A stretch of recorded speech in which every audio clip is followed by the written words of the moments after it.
Hello children, today we are going to study tenses. We have already studied few parts of it and today it's the turn of present perfect, past continuous tense and simple future tense. So let's get started. So children, let's see what's there in present perfect tense. So the form, how to make the sentences is, the sentence is in the form of, so the very first will be the subject, then either has or have will be there, and the second form of verb. Second form means the past form of verb will be there. Let's see where we use has and where we use have. Have we use with I and you. Along with that, all the plurals along with I and you we use have, and with all the singulars we use has. Okay, he, she, it, and with all the singulars we use has. Now let's see, present perfect indicates the action which have already been completed or just have been completed. Okay, so this past perfect tense talks about the actions which are already completed. So let's have few examples. So I have caught a fish. So we know that with I we always use have, and caught is the second form, V2 form of catch. So I have caught a fish. Next example is they have reached the station already. So means a few people are there, they have already reached the station. Means here we are talking about already, the action which is already completed. The bus has left the stand. Means the bus has already left the stand. So children, this was your present perfect tense. Now let's move on to past continuous tense. So past continuous tense, let's see the form. Now here we use, as I told you, in continuous means ing, and ing verb ing form we'll use here, and with ing form we have to use either was or were according to the subject, right? So the sentence will be in the form of subject, then either was or were will be there, and verb ing form of verb. So now in past continuous, it shows one unfinished work and one finished action. Okay, so it shows two things. One is ongoing or unfinished work and another one is finished action. So let's see. I was having dinner with my family when the doorbell rang. So now let's understand what's there. I was having dinner with my family means I was having it right now, means I am doing the dinner. I was doing the dinner at that time, means it is an ongoing action. I haven't finished my dinner. When the doorbell rang, this is a finished action, right? So in past continuous tense there are two actions, one is unfinished and one is finished. So combining both the two actions we form past continuous tense, and the form is subject plus was or were plus verb ing form. Okay, so I was having dinner with my family when the doorbell rang. Now next, here are a few more examples of past continuous tense. Okay, yes, one more thing, let's which we want to clear it is, we use was with all the singular things, he, she, it, I, and with all the singular names we use was, and with all the plurals along with you we use were. Okay, so the first statement, the first sentence is, it was raining when Priya left for work. Okay, so it was raining means it's still raining. It was raining at that time when Priya left for work. Okay, it's a combination of simple past, Priya left for work, right? We just simply use the second form of verb in that, right? So what is there? It was raining, it is an unfinished work, and Priya left for work, it's a finished task. So this is the example of your past continuous tense. Next, the power went out when the children were studying. The power went out when the power went out when the children were studying means the children were studying is a finished statement, and the power went out is an unfinished work. Next, while we were waiting at the bus stop, we saw a car accident. Again, we saw a car accident is a finished one, and while we were waiting at the bus stop is an unfinished work.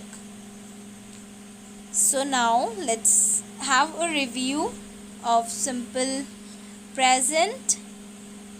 I drink coffee in the morning. We talk about actions and habitual things and facts, right? Next is present continuous tense. Here we use is, am, are plus verb ing form, and we talk about actions which are happening right now. I am drinking coffee right now. Then simple past, we talk about completed actions and we use second form of verb. I drank coffee yesterday.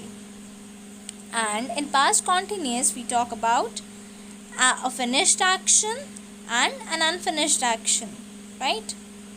So let's move on to the next one. Here we have simple future tense. Now we have two types of simple future, two forms of simple future tense. One is will and shall form, will or shall form, and one is going to form. Okay, we can make simple future tense by two ways. One is will or shall form and one is going to form. Now let's see what's there in will and shall form. Okay, will and shall, where we use them, shall we use with I and we only, whereas will we use with all other pronouns. Okay, you, he, she, it, and all, they, all the other pronouns, with all the other pronouns we use will. Now my grandfather will visit us tomorrow. Now here the form is like subject plus will or shall plus verb, simple form of verb. Okay, so my grandfather will visit us tomorrow. Visit is the simple form, right? And my grandfather is singular, so with singular we have used will. They will come back next month. So who will come back next month? They. With they we always use will. Next, we shall stay in Shimla till Friday. We. With we use shall. So we shall stay in Shimla till Friday. So now let's talk about the form. Form is subject plus will or shall plus verb. First form means simple form of verb. Okay, so this was your will and shall. So this tense is based on the actions that will take place in future, and we used to mention them on the basis of our predictions, our knowledge. We used to mention those actions which we think that they will definitely take place in the future.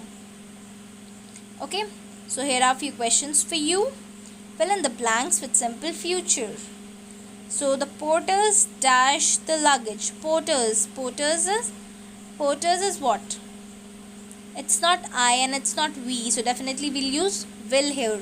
The porters will carry the luggage. The train dash at 4:30 p.m. arrive. Train again, the train will arrive. And Sudha dash a letter to me. Sudha will write a letter to me.